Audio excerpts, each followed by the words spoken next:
जय भीम, जय भारत, जय संविधान,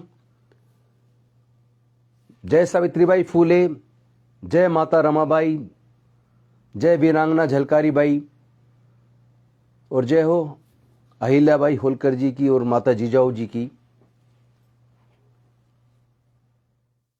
जय हो भीमाबाई जी की। सबसे पहले मैं आप सभी को आज महिला दिवस की शुभकामनाएं देता हूं, लेकिन साथ ही साथ कुछ सवाल हैं जो परेशान करते हैं। एक तरफ हम महिला दिवस मना रहे हैं, अंतर्राष्ट्रीय महिला दिवस। भारत को आजाद हुए भी 75 साल हो गए, लेकिन आजादी को 75 साल होने के बाद भी क्या देश में महिलाएं सुरक्षित हैं? 2014 में माननीय मोदी जी ने कुछ वायदे किए थे। उनमें से एक वायदा यह भी था, बहुत हुआ महिलाओं पे वार, अब की बार मोदी सरकार। लोगों ने भरोसा किया था, लेकिन आज हम सब ने देखा मणिपुर में किस तरह महिलाओं को बेइज्जत किया, नग्न करके घुमाया, अपमानित किया। बनारस हिंदू विश्वविद्यालय में किस तरह एक छात्रा के साथ बीजेपी आईटी सेल के 3 दरिंदों ने सामूहिक बलात्कार किया। संदेश खाली में वेस्ट बंगाल में किस तरह दलित महिलाओं के साथ अत्याचार और घिनौनी हरकत हुई। उत्तर प्रदेश के अंदर 2 लड़कियों के साथ भट्टा मालिक ने जबरन सामूहिक बलात्कार करके उनको सुसाइड करने के लिए कंपेल कर दिया। और जब वो दरिंदे गिरफ्तार हुए तो उनके घर वालों ने उन दोनों लड़कियों में से एक के पिता को इतना दबाव डाला, इतना प्रताड़ित किया समझौते के लिए कि उनमें से एक लड़की के पिता ने सुसाइड कर लिया। अभी स्पेन की महिला जो पूरे भारत के भ्रमण पे निकली थी, वो पूरे दुनिया का भ्रमण कर रही है, उसके साथ भारत में सामूहिक बलात्कार हुआ। पूरी दुनिया के सामने देश का नाम गंदा हुआ, पूरे देश का अपमान हुआ। उधर संदेश खाली में वेस्ट बंगाल में माननीय प्रधानमंत्री जी उन दलित बहनों के पास गए और उनको न्याय का भरोसा दिलाया। पर क्या वो सच्चे दिल से उन दलित महिलाओं को न्याय दिलाने गए थे या राजनीति करने गए थे? क्योंकि हम लोग देख रहे हैं कि मोदी जी प्योर केवल राजनीति करने गए। उत्तर प्रदेश की हाथरस की बेटी के साथ जो घटना घटी, उसके बाद भी उस परिवार से मोदी जी नहीं मिले। बनारस विश्वविद्यालय गए, छात्राओं के साथ और छात्रों के साथ फोटो खिंचवाए, जय जयकार के नारे लगवाए, लेकिन बनारस हिंदू विश्वविद्यालय की उस छात्रा के साथ जिसके बीजेपी के आईटी सेल के 3 दरिंदों ने सामूहिक बलात्कार किया, उस बहन से तो प्रधानमंत्री जी मिलकर नहीं आए। क्यों भाई? केवल संदेश खाली ही क्यों? बनारस की उस बेटी के साथ आप क्यों मिलकर नहीं आए? जब आप बनारस भी गए, विश्वविद्यालय भी गए, लेकिन उस बहन के साथ मिलकर नहीं आए। जिन 2 बहनों के साथ, 2 बेटियों के साथ भट्टा मालिक ने सामूहिक बलात्कार किया, उनके पेरेंट्स पे दबाव डाला, उनमें से एक ने सुसाइड कर लिया। उस घटना के ऊपर तो मिलना तो दूर की बात है, आपने एक शब्द तक नहीं बोला। मणिपुर की बेटियों के दर्द को आपने अनसुना कर दिया। आज तक भी आपका इंतजार कर रहे हैं, कम से कम उनसे मिलके आ जाइए। तो हम लोग महिला दिवस तो मना रहे हैं, लेकिन ये केवल रस्म अदायगी क्यों? सब लोग ट्वीट कर रहे हैं, फेसबुक पे डाल रहे हैं, लेकिन ये केवल रस्म अदायगी क्यों? हम अपने बच्चों को, अपने लड़कों को यह शिक्षा क्यों नहीं देते कि वो नैतिकता समझें। उनके मोरल वैल्यूज खत्म क्यों हो रहे हैं? बेटियों के साथ अपमानजनक घटनाएं क्यों बढ़ रही हैं? कहीं पर एसिड फेंक दिया जाता है, कहीं पर उसकी लड़के की बात को ना मानो तो उसकी हत्या कर दी जाती है, बलात्कार कर दिया जाता है। आखिर ये कब तक चलेगा? हर मुद्दे पे राजनीति क्यों? एक तो इस गंभीर मुद्दे पर मैं आपके साथ लाइव आया हूं बात करने के लिए, लेकिन इसके साथ साथ मुझे एक बात और करनी है। अभी पिछले दिनों लगभग महीने भर पहले माननीय सर्वोच्च न्यायालय ने इलेक्टरल बॉन्ड, जो एक बहुत बड़ा स्कैम था, उसको अवैध घोषित किया और 6 मार्च तक स्टेट बैंक ऑफ इंडिया को डायरेक्शन दी थी। 6 मार्च तक जितने भी इलेक्टरल बॉन्ड खरीदे गए, वो किन लोगों ने खरीदे और चंदा किन किन को कितना दिया, उसको डाटा को सार्वजनिक करे। लेकिन वो data state bank of India ने सार्वजनिक नहीं किया। उल्टा माननीय सर्वोच्च न्यायालय के पास एक पिटीशन लगाकर टाइम मांगा, वो भी 30 जून तक। सारी ब्रांचेस डिजिटाइज हो चुकी है, कंप्यूटरीकृत हो चुकी हैं।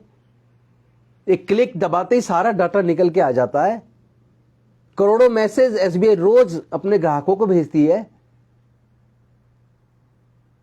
लेकिन ये जो चंदे के रूप में काली कमाई का इस्तेमाल करके एक पर्टिकुलर बीजेपी को फायदा पहुंचाने का काम किया, कहीं ऐसा तो नहीं है कि चुनाव से पहले अगर वो डाटा लीक हो जाता, वो डाटा अगर सार्वजनिक सुप्रीम कोर्ट के आदेश के बाद कर दिया जाता, तो फिर यह भी पता चल जाता कि बीजेपी को 90% के करीब चंदा गया और चंदा देने वालों को उसके बदले में क्या क्या मिला।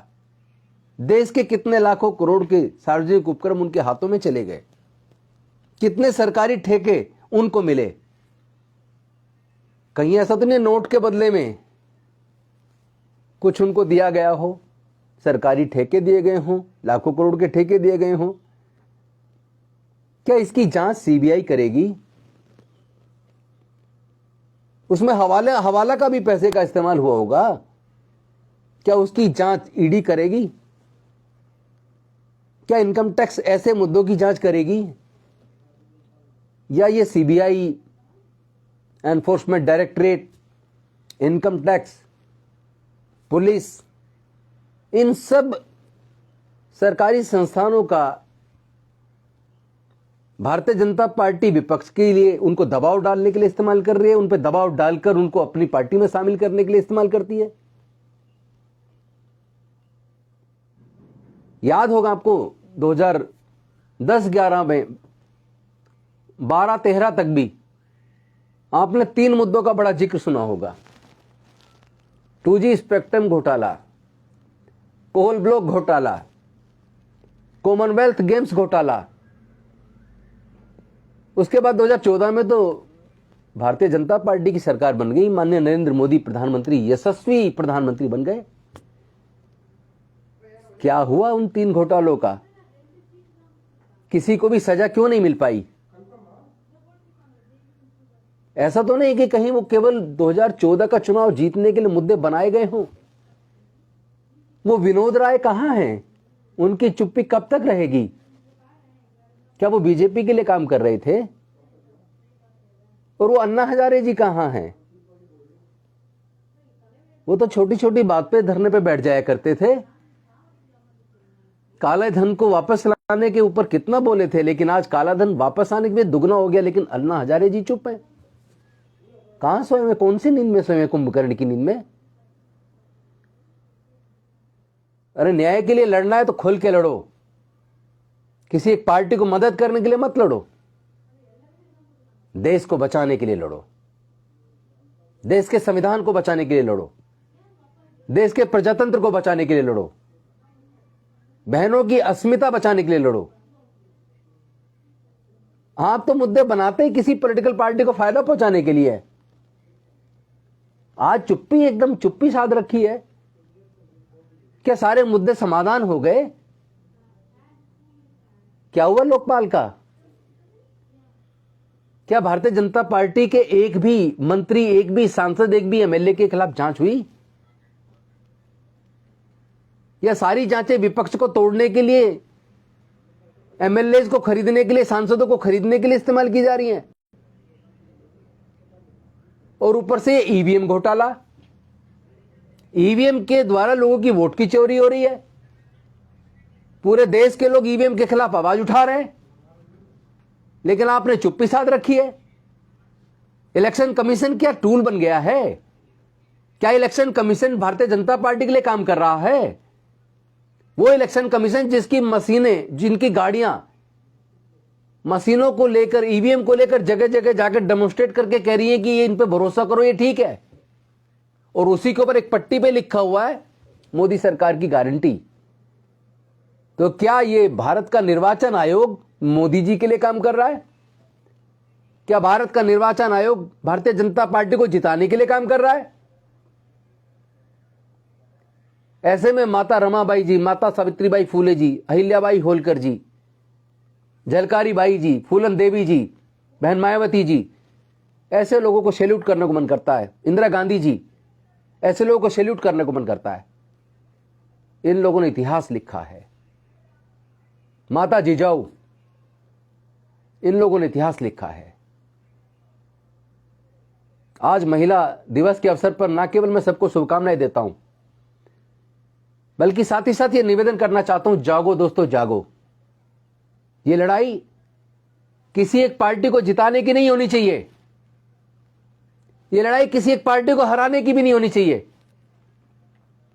ये 2024 का चुनाव देश के लोकतंत्र को बचाने के लिए होना चाहिए, देश के प्रजातंत्र को बचाने के लिए होना चाहिए, देश के संविधान को बचाने के लिए होना चाहिए, देश में जातिवाद जड़ से खत्म होना चाहिए।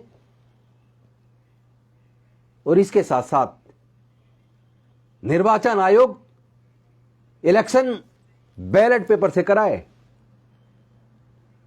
ये ईवीएम की चोरी चलेगी नहीं।